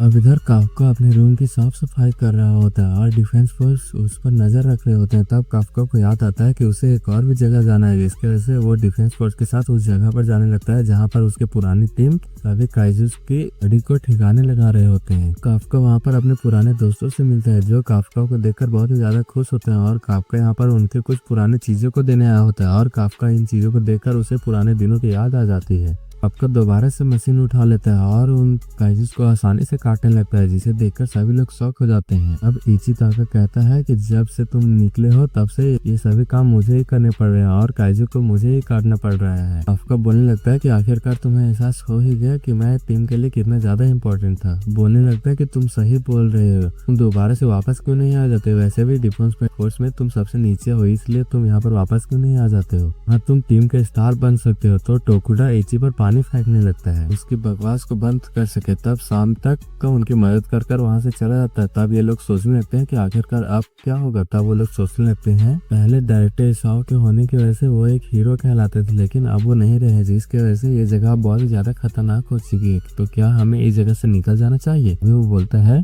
कि रुको जरा टोकुडा, आपकी बेटी की तो शादी होने वाली है ना? तो टोकुडा गुस्से से बोलता है कि नहीं, ऐसा नहीं है, और वैसे भी हम लोग यहाँ से अगर चले जाएंगे तो काइजू नंबर 9 के बॉडी को साफ कौन करेगा? ये पता है डिफेंस फोर्स वाले इतने कमजोर नहीं है कि वो इतनी जल्दी हार मान ले, और वो जरूर कुछ न कुछ करेंगे। अब पर काफ्का सोच रहा होता है कि अगर उससे अपने फ्रेंड्स को हर्ट होने से बचाना है तो उसे काइजू नंबर 9 को हराना ही होगा। वहाँ पर ज्ञान आ जाता है और बोलने लगता है कि मैं तुम्हें डिफेंस फोर्स में नहीं रहने दे सकता हूँ, क्योंकि अगर तुम बार बार ट्रांसफॉर्म होते रहे तो तुम एक दिन इंसान में ट्रांसफॉर्म ही नहीं हो पाओगे। इस वजह से मैं ऐसा नहीं होने दे सकता हूँ। लेकिन ये सब जानते हुए भी मैं तुमसे एक चीज कहना चाहता हूँ, हमारी मदद करो काफ्का, क्योंकि मुझे कोई फर्क नहीं पड़ता है तुम काइजू में कन्वर्ट हो रहे हो या नहीं, क्योंकि अगर तुम काइजू में कन्वर्ट हो जाओगे तो मैं खुद तुम्हें मार दूंगा। लेकिन हमें कुछ भी करके काइजू नंबर 9 को मारना ही होगा, जिसके लिए मैं कुछ भी कर सकता हूँ। हम दोनों ही वहाँ पर थे, जिसकी वजह से हम दोनों को ही ये फील हो रहा होगा कि वहाँ पर हमने क्या महसूस किया था। मुझे पता है कि तुम भी इस चीज के लिए मना नहीं करोगे। तो काफ्का बोलता है कि मुझे एक जगह पर पहुंचना था जिसमें डायरेक्टर इसाओ ने मेरी मदद की थी, इसलिए मैं भी तैयार हूँ, इसलिए मैं तुम्हारी मदद जरूर करूंगा। तो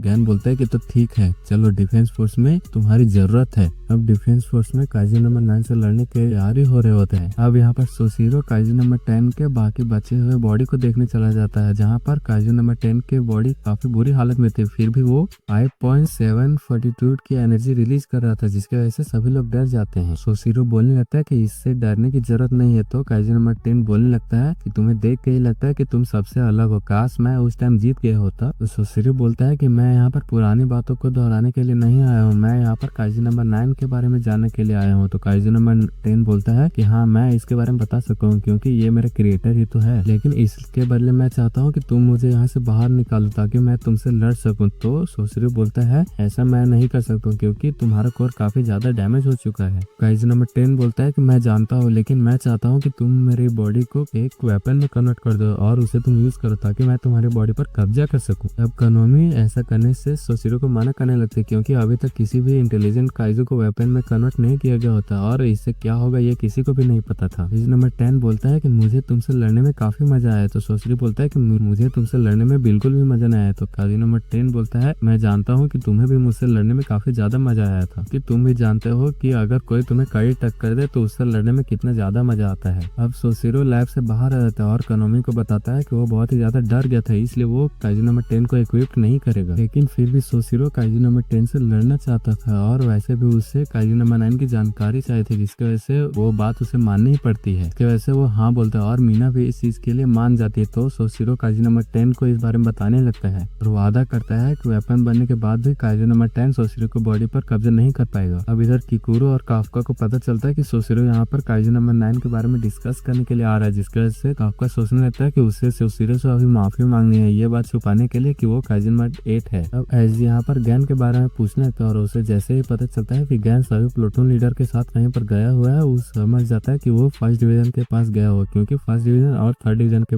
ये आपस में बिल्कुल भी नहीं बनती है और वो आपस में कम्पीट करते ही रहते हैं। तब यहाँ पर गैन सोशिरो को बोलता है कि सोशिरो, तुम्हें यहाँ पर आने के लिए किसने अलाउ किया? तो सोशिरो बोलता है कि मुझे यकीन नहीं होता कि फर्स्ट डिवीजन का कैप्टन खुद मुझे लेने के लिए आया है, और हाँ, मुझे यहाँ पर आने के लिए उस पर्सन ने परमिशन दी है जो तुमसे ज्यादा इम्पोर्टेंट है। अब गैन बोलता है कि अपनी बकवास बंद करो, इस बेस के अंदर बाउल कट और छोटी आंखों वाले बंदे यहाँ पर अलाउ नहीं है और तुम्हारे पास दोनों ही है, इसलिए तुम यहाँ से निकल जाओ। सोशिरो बोलता है कि क्या तुम उस बात को लेकर अभी भी नाराज हो कि ट्रेनिंग के दौरान मैंने छोटे काइजू को मारने में तुम्हें हरा दिया था? तो ये बात इनके दिल पर लग जाती है और अब फर्स्ट डिवीजन और थर्ड डिवीजन इसी सब बातों पर बहस करने लगते हैं। गैन सोशिरो से बोलता है कि उस जीत के टाइटल के अलावा उसके पास सभी टाइटल्स है। तभी सोशिरो उसे याद दिलाता है कि लॉन्ग रेंज अटैक के टाइटल अभी भी मीना के पास है, जो बात दोबारा से गैन के दिल पर लगती है। इस वजह से गैन दोबारा से गुस्सा हो जाता है, लेकिन तभी वहाँ पर एजी आ जाता है, जिसे देखकर सभी लोग डिसिप्लिन में आ जाते हैं। सभी लोग काइजू नंबर 9 पर डिस्कस करने के लिए बैठ जाते हैं, जहाँ पर सभी इंपॉर्टेंट लोग भी होते हैं, लेकिन यहाँ पर भी फर्स्ट डिवीजन और थर्ड डिवीजन के बीच बहस अभी भी छिड़ी हुई थी।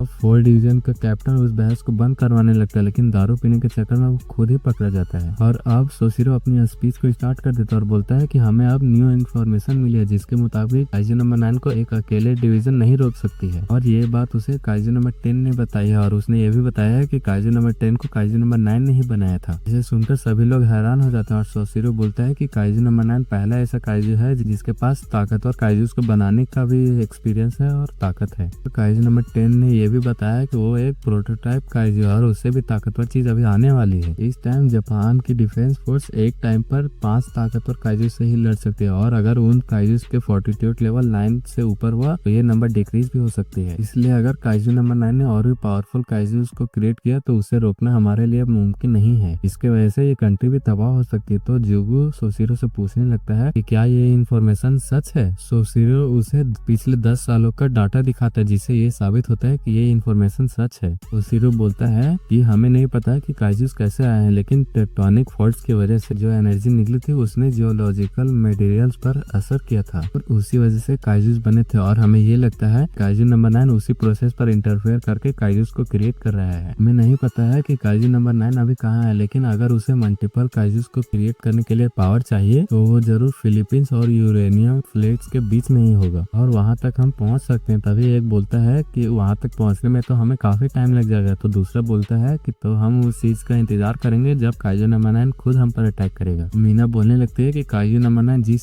चीज को भी एब्जॉर्ब कर लेता है उसकी मेमोरी वो देख सकता है और अभी डायरेक्टर इसाओ की सभी मेमोरीज को काइजू नंबर जानता है, जिसकी वजह से उसे पता है कि अभी जापान की डिफेंस फोर्स के पास कितनी पावर है। तो सीरो इस चीज से निपटने का एक उपाय देता है, जिसमें वो न्यू कमर्स को ट्रेन करने का उपाय देता है, क्योंकि वही एक चीज है जिसके बारे में डायरेक्टर इसाओ को नहीं पता था। और अगर हमें ये लड़ाई जीतनी है तो हमें न्यू कमर्स को अच्छे से ट्रेन करना होगा। तो मीना काइजू नंबर 6 के वेपन को यूज करने के लिए बोलती है, जिसकी वजह से सभी लोग हैरान हो जाते हैं, क्योंकि वो वेपन सबसे ताकतवर काइजू नंबर 6 से बना हुआ है, जिसे कोई भी कंट्रोल नहीं कर सकता है। मीना बोलने लगती है कि उसे एक ऐसा इंसान मिल गया है जो काइजू नंबर 6 के वेपन के साथ कंफर्टेबल हो सका और उसका नाम रैनो है, जो काफी तेजी से ग्रो कर रहा है। तो जुगु ये बात सुनकर हैरान हो जाता है, क्योंकि रैनो अभी उसी के डिवीजन में ट्रेनिंग ले रहा होता है। इसके वजह से वो दारू पीने लगता है, लेकिन उसका वाइस कैप्टन उसे रोक देती है और वो लोग बोलने लगते हैं कि काइजू नंबर 6 सबसे पावरफुल काइजू था, क्योंकि उसका फोर्टिट्यूड लेवल 9.6 ही नहीं था, क्योंकि जब वो जागा था तो उसने काफी सारे काइजू से हम पर अटैक किया था और वो सच में काइजू का किंग है। और काइजू नंबर 6 को न्यूट्रलाइज करने के लिए डायरेक्टर इसाओ को वाइफ ने हमारे साथ दिया था और उस दिन काफी जाने गई थी और उस दिन अजीब सा स्नोफॉल भी हो रहा था, जिसकी वजह से सभी को पता है कि वो दिन कितना मनहूस दिन था। और मुझे यकीन नहीं हो रहा है कि हम काइजू नंबर 6 के वेपन को एक बच्चे को यूज करने के लिए फोर्स कर रहे हैं। तब यहाँ पर रैनो जुगु के ऑफिस में आ जाता है और उसे पता चलता है कि उसे काइजू नंबर 6 के वेपन को यूज करने के लिए बोला जा रहा है और जुगु उसे बताता है कि किसी भी काइजूस के वेपन को यूज करने के बाद उसके बॉडी पर काफी बुरा असर होता है और कई लोग तो ऐसे भी थे जो रिटायर होने से पहले ही मारे गए, जिसकी वजह से जुगु रैन को उस वेपन को यूज करने के लिए मना करने लगता है कि वो वेपन सबसे ज्यादा खतरनाक वेपन है। तब यहाँ पर रैनो रनिंग करने के लिए चला जाता है और सोचने लगता है कि मैंने सुना है कि काफका काइजू नंबर 8 की पावर के साथ मिलकर काइजू नंबर 9 से लड़ रहा था। अब रैनो को काइजू काइजू नंबर 6 के वेपन को ट्राई करने के लिए कहा जाता है और अभी सिर्फ रैनो को उसके आर्म्स को ही दिया जाता है। तब जुगू उसे बोलने लगता है कि क्या तुम तैयार हो, तो रैनो बोलता है कि हाँ। सभी लोग उस वेपन के पावर को एक्टिवेट कर देते हैं, जिसकी वजह से रैनो की बॉडी में तेजी से पावर फ्लो होने लगती है और रैनो को लगने लगता है कि उसकी बॉडी में ताकत खत्म हो रही है, लेकिन फिर भी वो हार नहीं मान रहा होता है। वो वेपन रैनो के नर्वस सिस्टम के साथ कनेक्ट हो जाता है, जिसकी वजह से रैनो को काइजू नंबर 6 दिखाई देने लगता है और वो वहीं पर बेहोश हो जाता है। जब उसे होश आता है तो वो देखता है कि वो मेडिकल रूम में है और जुगो उसे बोल रहा था कि अब तुम्हें एहसास हो गया कि काइजू नंबर 6 के वेपन को यूज करना कितना खतरनाक है। ने तो अभी उस वेपन के आर्म्स को ही पहना था और तुम सोच के देखो कि अगर तुम उस वेपन के पूरी चीज को पहन लो तो तुम्हारे साथ क्या होगा। तो ऐसे जुगो रैनो को उस वेपन को छोड़ देने के लिए बोलने लगता है, लेकिन रैनो अभी भी काइजू नंबर 6 के वेपन को पहनने के लिए तैयार होता है, जिसकी वजह से वो बोलने लगता है कि अगर वो वैसे ही उस वेपन को पहनता रहा तो वो नहीं बचेगा। और उसे ये भी यकीन था कि रैनो उसका कोई भी बात नहीं मानेगा, जिसकी वजह से वो उसे बोलता है कि उसके पास 1 महीना का ट्रेनिंग पीरियड है और उसके बाद उसे न्यूट्रलाइजेशन जोन में भेज दिया जाएगा। तब पता चलेगा कि रैनो काइजू नंबर 6 के वेपन को पहनने के लायक है या नहीं है। अब हमें फुरुहाशी का पास्ट का सीन दिखाया जाता है, जहाँ पर वो न्यूट्रलाइजेशन स्पेशल एडवांस कोर्स में फिर से फर्स्ट आया होता है और न्यूट्रलाइजेशन यूनिवर्सिटी में सबको लग रहा था कि फुरुहाशी टॉप स्कोरर बन के ही रहेगा और फुरुहाशी सोच रहा होता है कि जब वो टेक्निकल स्कूल में था तो उसके सामने कोई नहीं टिक पाता था, क्योंकि उसका दिमाग वो सब एब्जॉर्ब कर लेता था जो उसे सिखाया जाता था और उसकी ट्रेनिंग की वजह से उसकी बॉडी भी हार्ड होती जा रही थी और उसे हमेशा ऐसा लगता था कि आगे आने वाले समय में वो कितना स्ट्रांग बन जाएगा। अब वो डायरेक्टर इसाओ, कैप्टन मिनो और कैप्टन सोशिरो जितना भी स्ट्रांग बन पाएगा। अब यहाँ पर काइजू नंबर 6 के वेपन को यूज करने की वजह से रैनो की काफी बुरी हालत हो गई थी, जो देखकर फुरुहाशी हैरान हो जाता है। अब वो दिन भी आ जाता है जब कैप्टन जुगो ये चेक करने वाले होते हैं कि रैनो काइजू नंबर 6 के वेपन को यूज करने के लायक है भी या नहीं। यहाँ पर कई सारे काइजूस को न्यूट्रलाइजेशन जोन में इकट्ठा कर लिया जाता है। अब कैप्टन जुगो रैनो का हालचाल पूछने लगता है और सभी लोग बताते हैं कि इस वेपन को पहनने के बाद रैनो का सभी स्टेट काफी आगे बढ़ चुके हैं और रैनो भी लड़ने के लिए तैयार हो जाता है और फुरुहाशी सोच रहा होता है कि ये वेपन तो अभी एक्टिवेट भी नहीं हुआ है, लेकिन फिर भी मैं इसके सामने हूँ और मुझे ऐसा लग रहा है कि मैं इसके सामने जाते ही जम जाऊंगा। और कैप्टन जुगो को ये विश्वास नहीं हो रहा होता है कि 1 महीने के अंदर रैनो इस पोजीशन पर आ गया कि वो इस वेपन को यूज करने के लायक हो गया है और वो तो सिर्फ उसे ये दिखाना चाहता था कि रियलिटी कैसी होती है। और उसकी असिस्टेंट बोल रही होती है कि इसकी रिपोर्ट जो हमें मिली है उसके हिसाब से यही पता चलता है कि ये भले ही शुरू में कमजोर था, लेकिन ये कैप्टन मीना से भी स्पीड से ये ग्रो कर पा रहा है। तो जुगो बोलता है कि लगता है इसे ही जीनियस कहा जाता है और रियलिटी लड़ाई से काफी अलग होती है। अब वो उस होंजू को अपने साथियों के साथ मिलकर डिस्ट्रॉय करेगा। बताता है कि ये काइजू हर 5 साल के बाद धरती के ऊपर आता है, जिसका फोर्टिट्यूड लेवल 6.4 है। तो अगर मुझे ऐसा लगा कि तुम इसे नहीं हरा पाओगे तो मैं खुद आकर इस काइजू को मार दूंगा और तुम्हारे पास ये सब करने के लिए केवल 10 मिनट है। तब रैनो अपने साथियों के साथ मिलकर काइजू को मारने चला जाता है। फुरुहाशी देखता है कि रैनो काफी तेजी से आगे बढ़ रहा है, जिसकी वजह से वो भी काफी तेजी से आगे बढ़ने का ट्राई करने लगता है। रैनो को 10 मिनट इसलिए दिया जाता है क्योंकि जुगो को पता था कि इस वेपन को पहनने के बाद बॉडी पर काफी स्ट्रेस पड़ती है और जुगो नहीं चाहता था कि 10 मिनट से ज्यादा रैनो स्ट्रेस झेले। और रैनो के पास कम टाइम होने की वजह से वो और भी तेजी से आगे बढ़ने लगता है और जैसे ही वो हमला करने लगता है वो अपने पैरों के बर्फ को कंट्रोल नहीं कर पाता है और काइजू के हमले की वजह से वो नीचे गिर जाता है। तब वहाँ पर रैनो के साथी भी आ जाते हैं और फुरुहाशी सोच रहा होता है कि उसे भी कुछ करना होगा, क्योंकि उसने रैनो से वादा किया है कि वो उसे जरूर बचाएगा। तब जैसे ही उस काइजू का ध्यान फुरुहाशी की तरफ जाता है, रैनो उस काइजू को एक तरफ से जमा देते हैं। रैनो एक ही अटैक में उस काइजू को हरा देता है, जो देखकर फुरुहाशी शॉक हो जाता है। तब फुरुहाशी के ऊपर कोई दूसरा काइजू अटैक करता है और फुरुहाशी सोच रहा होता है कि आखिरकार वो क्यों नहीं हरा पाता एक अटैक में किसी भी काइजू को। ये सपने तब टूटना शुरू हो गए जब मैं डिफेंस 4 को ज्वाइन किया, जिसके बाद मेरे रैंक आगे बढ़ना ही बंद हो गया और तब मुझे असली टैलेंट भी दिखाई दिया। तो मैंने भी स्ट्रांग बनने के लिए ट्रेनिंग किया, लेकिन फिर भी वो लोग मुझसे आगे निकल गए और मैं पीछे अकेला ही छूट गया। तो एक रियल मॉन्स्टर सामने आया जिसका नाम रैनो था और तब फुरुहाशी के ऊपर एक काइजू अटैक करके उसे दूर फेंक देता है। जुगो फुरुहाशी को समझाने लगता है कि उसे खुद पर ज्यादा स्ट्रेस नहीं डालना चाहिए, कभी कभी पीछे भी हटना चाहिए। तब वो काइजू दोबारा से फुरुहाशी पर अटैक करने वाला था। अब रैनो बीच में आ जाता है और वो फुरुहाशी को इसलिए थैंक्स बोलने लगता है क्योंकि उसके वजह से उसे खुद को संभालने का मौका मिल गया था। अब रैनो एक ही अटैक में दोबारा से उस काइजू को मार देता है और अकेले ही लड़ने के लिए जाने लगता है और फुरुहाशी बोलने लगता है कि मुझे अकेला मत छोड़ो रैनो। अब रैनो अपने सूट के 43% पावर को अनलॉक कर लेता है और उस काइजू के एक हाथ को फ्रीज कर लेता है, लेकिन ये चीज भी उस काइजू के ऊपर काम नहीं कर रही होती है, जिसके वजह से रैनो सोच रहा होता है कि उसे अपने पावर को और भी बढ़ाना होगा, क्योंकि ये काइजू बहुत ही जल्दी अपने शरीर को रिजेनरेट भी कर रहा होता है। अब रैनो अपने सूट के पावर को 46% तक ले जाता है, जो देखकर सभी लोग हैरान हो जाते हैं। लेकिन जुगो को लग रहा होता है कि वहाँ पर कुछ गड़बड़ी है और यहाँ पर रैनो ने उस काइजू में होल कर दिया होता है और ये पावर भी इस चीज के लिए कम होती है जिसके लिए वो अपने सूट के 56% पावर को भी अनलॉक कर लेता है। तो वजह से सभी लोग पूछने लगते हैं कि क्या वो ठीक है, तो रैनो बोलने लगता है कि हाँ वो ठीक है और इस चीज के चक्कर में उसके दिमाग भी काफी क्लीन हो गया है, जो सुनकर सभी लोग हैरान हो जाते हैं। अब वो हांजी भी ट्रांसफॉर्म होने लगता है और रैनो अपने दोस्तों को बचाने के बारे में सोचकर अपने सूट के और भी ज्यादा पावर को अनलॉक करने लगता है, जिस वजह से वो बहुत ज्यादा तेज हो जाता है और वो धीरे धीरे करके उस हांजी को फ्रीज करने लगता है। लेकिन सूट के ज्यादा पावर को यूज करने की वजह से उसके शरीर में जगह पर फट चुके होते हैं। जैसे सब लोगों को लगने लगता है कि रैनो अपना कंट्रोल खो रहा होता है, लेकिन जुगू बोलने लगता है कि ऐसा नहीं है, ये समय हमें रियलिटी को दिखा रहा होता है, क्योंकि जब वो वेपन किसी के साथ जुड़ रहा होता है तो उस इंसान में काफी ज्यादा एनर्जी जा रही होती है। इस वजह से दिमाग के अंदर के न्यूरोट्रांसमीटर के अमाउंट और स्पीड दोनों बढ़ जाती है। इस वजह से उनकी ट्रू नेचर और ट्रू डिजायर बाहर आने लगती है। इसी वजह से यूजर खुद को डिस्ट्रॉय कर सकता है। लेकिन ट्रेनिंग में ये चीज इसलिए नहीं हुई थी क्योंकि ट्रेनिंग में लोगों ने अपने ऊपर काफी स्ट्रेस ले रखा होता है, तो ऐसे काफी अजीब चीजें होने लगती है। और वैसे भी रैनो अभी अब से ताकतवर काइजू नंबर 6 के वेपन को यूज कर रहा है, इसलिए रैनो के माइंड और बॉडी के ऊपर जो स्ट्रेस है वो अलग लेवल का ही है। इसलिए अगर रैनो इस सूट को कंट्रोल नहीं कर पाया तो मैं उसे कभी भी ये सूट को यूज करने के लिए नहीं दूंगा। तब फुरुहाशी रैनो की तरफ बढ़ने लगता है और वो ये बात सोचकर दुखी हो रहा था कि जब रैनो ने पहली बार काइजू नंबर 6 के वेपन को यूज करने में असफलता पाई थी तो वो बात सुनकर वो खुश हो रहा होता है। यहाँ पर रैनो की बॉडी काफी ज्यादा दर्द कर रही होती है, लेकिन वो अपने थॉट्स को कंट्रोल नहीं कर पा रहा होता है, जिसकी वजह से उसकी बॉडी अपने आप मूव कर रही होती है, जिस वजह से उसकी पावर भी बढ़ने लगती है और वो वहाँ पर सभी कुछ फ्रीज करने लगता है और अपने 50 मीटर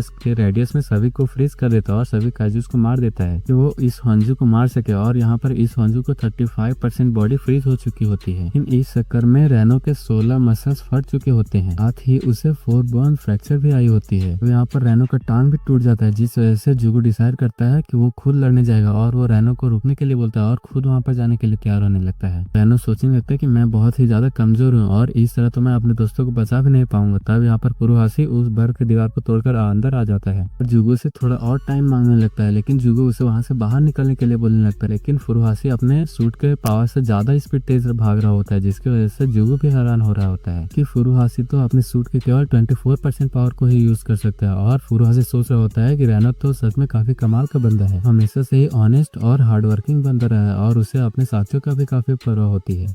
से मैं उसे काफी जेलस हूँ और इसी वजह से मुझे पता है कि ये काइजू नंबर 6 के वेपन को यूज कर सकता है। इस वजह से वो उस आइस की दीवार को तोड़ देता है और रैनो के पास आ जाता है और उसे होश में लाने लगता है। और जब रैनो होश में आता है वो देखता है कि वो फुरुहाशी के कंधे पर है और फुरुहाशी ने यहाँ पर जुगी से थोड़ा और भी टाइम मांग लिया होता है, जैसे रैनो को उस होंजू को हराने होगा ताकि वो एक सूट को भी यूज कर सके। फुरुहाशी रैनो को बोलता है कि चलो रैनो, मैं इस होंजू को उस पॉइंट पर लाऊंगा जिस पॉइंट पर तुम इसके कोर को डिस्ट्रॉय कर सकते हो। रैनो बोलता है कि तब तो तुम भी खतरे में आ जाओगे। तो फुरुहाशी बोलता है कि मुझे अंडर एस्टिमेट करना बंद करो और तुम खुद से सब कुछ करना भी बंद कर दो और तुम मुझसे छोटे हो इसलिए तुम शांत रहो। तो रैनो बोलता है कि फुरुहाशी, तुम तो अच्छे कमाल के बंदे हो कि जब भी मैं डरा हुआ होता हूँ तो तुम वहाँ पर आके मुझे हौसला देते हो। अब वो लोग दोनों मिलकर तैयार हो जाते हैं इस होंजू से लड़ने के लिए और फुरुहाशी निकल जाता है उसे उस पॉइंट पर लाने के लिए जहाँ से रैनो उस होंजू को मार सकता है। अब रैनो ठीक हो जाता है, जो देखकर कैप्टन जुगू बोलने लगता है कि ये ठीक हो गया, लेकिन ये काफी ज्यादा जख्मी है, इसलिए हमें उस काइजू के कोर को एक्सपोज करना होगा ताकि ये उसे गोली मार सके। लेकिन फुरुहाशी की कॉम्बैट पावर 24% है, इसलिए वो ये काम नहीं कर पाएगा। तब यहाँ पर फुरुहाशी अकेले ही उस काइजू पर अटैक करने लगता है। इससे जुगू समझ जाता है कि फुरुहाशी की कॉम्बैट पावर 24% ही नहीं है, जिससे वो सभी को चेक करने के लिए बोलता है कि फुरुहाशी की कॉम्बैट पावर कितनी है और ये देखकर सभी लोग हैरान हो जाते हैं कि फुरुहाशी की कॉम्बैट पावर 42% तक पहुंच गई है। अभी फुरुहाशी गिर जाता है, जिसकी वजह से उसकी कॉम्बैट पावर दोबारा से 24% आ जाती है और तभी वो काइजू से लड़ने लगता है और दोबारा से उसकी कॉम्बैट पावर 42% तक चली जाती है। इससे जुगू को समझ में आ जाता है कि फुरुहाशी उन्हीं की तरह है और अगर वो लोग उसे अच्छे से ट्रेन करेंगे तो वो भी काफी कुछ कर सकता है। फुरुहाशी इधर सोच रहा होता है कि मैं बिल्कुल भी जीनियस नहीं हूँ और मुझे पता है कि अगर मैं इससे आगे पहुंच भी जाऊंगा तो आगे भी एक दीवार ही है, लेकिन इस बार मैं रास्ता नहीं बदलूंगा और उस दीवार को तब तक पंच मारूंगा जब तक वो दीवार टूट नहीं जाती है। तब यहाँ पर फुरुहाशी उस काइजू पर गोलियां चलाने लगता है। वो काइजू फुरुहाशी को दूर फेंक देता है, लेकिन फुरुहाशी दोबारा से काइजू पर चढ़ के उस पर अटैक करने लगता है और सोचने लगता है रैनो, मेरा इंतजार करो, मैं जरूर तुम्हारे पास पहुंच के ही रहूंगा। फुरुहाशी काइजू पर गोलियां चलाने लगता है और सभी लोग ये देखकर हैरान हो जाते हैं कि फुरुहाशी की सूट अब ओवरहीट हो रही है।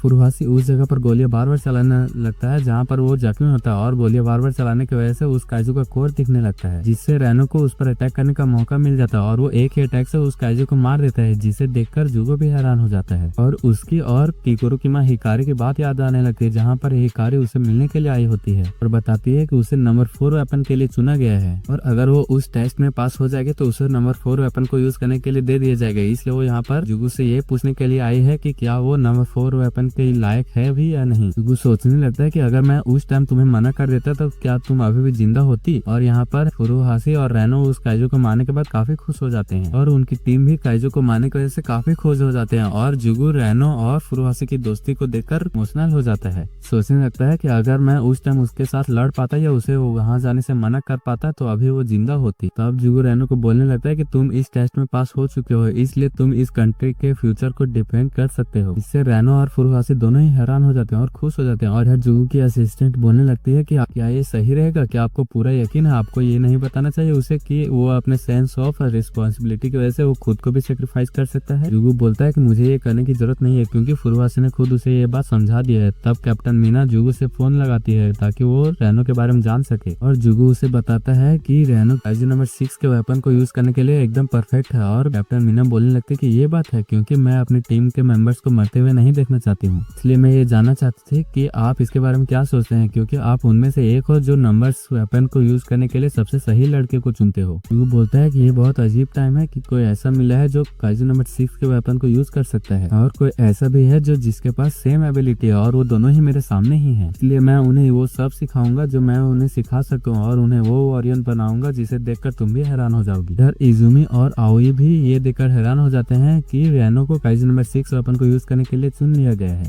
इधर काफका भी ये बात सुनकर हैरान हो जाता है और वो डरने लगता है कि क्योंकि अब रैनो को काइजू नंबर 9 के साथ लड़ने के लिए भी भेजा जा सकता है। किकुरो काफका को एक पंच मारती है और उसे बोलती है कि वो उन लोगों को अंडर एस्टिमेट ना करे और डिसाइड करती है कि वो भी रैनो की तरह ताकतवर बनेगी। अब शाम को काफका जॉगिंग करने के लिए चला जाता है और सोचने लगता है कि इचिकावा सच में एक औसम लड़का है और उसने अपनी पावर की मदद से सबको ये बात एहसास भी करवा दिया है। तो आखिरकार मैंने अपनी पावर से क्या अचीव किया है, मैंने अपनी पावर की मदद से किसे बचा पाया है। इन लोगों को मेरी नहीं बल्कि काइजू नंबर 8 की जरूरत है। तब वहाँ पर वाइस कैप्टन सोशिरो आ जाते हैं जो सीधा ही काफका पर अटैक कर देते हैं, इससे काफका डर कर वहीं पर गिर जाता है और सोशिरो बोलने लगता है कि ये देखकर मुझे काफी अच्छा लग रहा है और ये तुम्हारी पनिशमेंट है ये छुपाने के लिए कि तुम काइजू नंबर 8 थे। अब जब मैंने तुम्हें पूरी तरह से डरा दिया है तो अब तुम्हारी पनिशमेंट खत्म हो जाती है। तब काफका यहाँ पर रोते हुए उससे माफी मांगने लगता है। तब सोशिरो उसे मारने लगता है और उसे शांत रहने के लिए बोलने लगता है और बोलने लगता है कि मैं तुम्हारे बहुत ही ज्यादा शुक्रगुजार हूँ कि तुमने 3rd डिवीजन को प्रोटेक्ट किया था और ये बात मैं काइजू नंबर 8 को नहीं बल्कि काफका को बोल रहा हूँ जो बिना कुछ सोचे हुए सभी लोगों के सामने ही ट्रांसफॉर्म हो गया था। मुझे तुम्हारी कंडीशन के बारे में पता चला है कि अगर तुम बार बार ट्रांसफॉर्म होते रहोगे तो तुम एक दिन ऐसा भी आएगा जब तुम ट्रांसफॉर्म ही नहीं हो पाओगे, इसलिए तुम्हें काइजू नंबर 8 में ट्रांसफॉर्म होने की जरूरत नहीं है क्योंकि काइजू नंबर 9 को मैं खुद हराऊंगा और मैं तुम्हें यहाँ पर ये बात बताने के लिए ही आया था कि तुम्हें काइजू नंबर 8 बन के आगे नहीं बढ़ना चाहिए बल्कि तुम्हें काफका बनकर आगे बढ़ना चाहिए। इसके लिए तुम्हें कितनी भी मुश्किलों का सामना करना पड़े। और ये सुनकर काफका रोने लगता है और सोचने लगता है वाइस कैप्टन सोशिरो बाहर से कितने भी कठोर दिखते हो लेकिन अंदर से वो काफी नर्म है। वो सोशिरो से बोलने लगता है कि ये बात सच है कि मैं लोगों को बचाना चाहता हूँ लेकिन मैं अभी इतना ताकतवर नहीं हूँ कि मैं अपनी पावर की मदद से किसी को बचा सकूं। बस मैं अपने दोस्तों को कभी भी रोते हुए नहीं देखना चाहता हूँ, इसलिए मैं काइजू नंबर 8 बन के सबकी मदद जरूर करूंगा। सोशिरो को ये समझ में आ जाता है कि अगर कोई भी मुसीबत में रहेगा तो काफका जरूर ट्रांसफॉर्म होकर उसे बचा लेगा, इसलिए वो डिसाइड करता है कि वो काफका को स्ट्रांग बना के ही रहेगा। इसलिए वो अपने साथ एक टेम्पल में ले जाने लगता है और उसे बताता है कि ये रियोनिट टेम्पल है जो एडो पीरियड से यहाँ पर है और ये उनके लिए है जो काइजू से लड़े हैं या काइजू से लड़ते हुए मरे हैं। तो शिरो काफका से पूछने लगता है कि क्या तुम्हें पता है कि मेरेकी डाई काइजू क्या था। तो काफका बोलता है कि हाँ मैंने इसके बारे में बुक में पढ़ा था। ये एक बहुत बड़ा डिजास्टर था जो एडो और ईस्टर्न जापान को 1657 में काफी हद तक डिस्ट्रॉय हो चुका था। तो शिरो बोलता है कि तब हमारे लड़ने का टेक्निक काफी पुराना था और ये वो जगह है जहाँ पर सभी लोग काइजू से लड़े थे, इसमें काफी लोग मरे थे और जब हम लोग भी मरेंगे तो हमारी आत्मा भी यही टेम्पल में रहेगी। तो शिरो लड़ने के लिए तैयार हो जाता है और बोलने लगता है कि चलो अब हम लड़ते हैं और मुझे दिखाओ कि अब तुम पहले से कितने ज्यादा ताकतवर हो चुके हो। काफका और सोशिरो लड़ने लगते हैं लेकिन काफका सोशिरो को छू भी नहीं पा रहा था। सोशिरो काफका को बड़ी आसानी से ही नीचे गिरा दे रहा होता है और काफका हार मानने के लिए तैयार नहीं होता है क्योंकि वो सोशिरो को दिखाना चाहता था कि वो पहले से कितना ज्यादा ताकतवर हो चुका है। वो और भी तेजी से सोशिरो से लड़ने लगता है लेकिन सोशिरो फिर भी उसका बुरा हाल कर देता है। काफका को लगने लगता है कि वो काइजू नंबर 8 के बिना कुछ भी नहीं है, लेकिन जैसे ही सोशिरो बोलता है कि वो पहले से ज्यादा ताकतवर हो चुका है, वो सुनकर काफका के अंदर दोबारा से जोश आ जाती है। सोशिरो बोलता है कि मुझे तुम्हें देखकर ये पता चल गया था तक कि तुमने हर दिन काफी ज्यादा ट्रेनिंग की है, लेकिन ये भी काफी नहीं है। तब सोशिरो काफका को एक पंच मारता है और बोलता है कि तुम काइजू नंबर 8 के पावर और स्ट्रेंथ पर काफी ज्यादा डिपेंड हो चुके हो, इसलिए अगर तुम इस तरह ही लड़ते रहे और खुद की चिंता ना किए तो तुम मारे भी जा सकते हो, तुम्हारी आत्मा यहाँ पर कभी भी नहीं आएगी। तब सोशिरो कैप्टन ताओ की तरह ही उसका मुंह कॉपी करके काफका को नीचे गिरा देता है, बताता है कि ये एंटी काइजू कॉम्बैट टेक्निक है जिससे डायरेक्टर इसाओ ने पूरी तरह से मास्टर कर लिया था। अभी अपने सूट के कॉम्बैट पावर को यूज नहीं कर सकते हो, इसलिए काइजूस के वेपन को यूज करना तुम्हारे लिए वेस्ट है। इसलिए मैं ये सुनिश्चित करूंगा कि तुम लड़ाई से पहले ये मूव सीख जाओ कि तुम बिना ट्रांसफॉर्म हो के भी लड़ सको, और जब तक तुम जापान में रहोगे काइजूस के अटैक तुम पर होते रहेंगे। इसलिए काइजू नंबर 9 ही एक नहीं है जिसे तुम्हें हराना है, बल्कि कई सारे काइजू हैं जिसे तुमसे लड़ना है, इसलिए तुम इसके आगे का सोचो। इसलिए चलो और मुझसे कैप्टन मीना के बगल में रहने का सीट छीन के दिखाओ, ये तुम्हारी पावर की मदद से ये हो सकता है। तब काफका इस चीज के लिए तैयार हो जाता है, जिसकी वजह से सोशिरो दोबारा से उसे मारने लगता है, बोलता है कि वो कभी भी मीना को हासिल नहीं कर सकता है। तब वो लोग वहाँ से जाने लगते हैं। उसका डिसाइड करता है कि वो और भी ज्यादा ताकतवर बनेगा, लेकिन जाने से पहले वो उस टेम्पल में प्रे करने लगता है, इससे उसे वहाँ पर एक छवि दिखाई देने लगती है, लेकिन उसे कुछ समझ नहीं आता और सोशिरो को बुलाते ही वो छवि वहाँ से गायब हो जाती है। लेकिन काफका को ये समझ में नहीं आ रहा था कि आखिरकार वो छवि कहाँ गई। इसी के साथ हमारा ये वीडियो यहीं पर खत्म होता है। अगर आपको इसका नेक्स्ट पार्ट चाहिए तो कमेंट करें, और वीडियो पसंद आया हो तो वीडियो को लाइक करना और चैनल को सब्सक्राइब।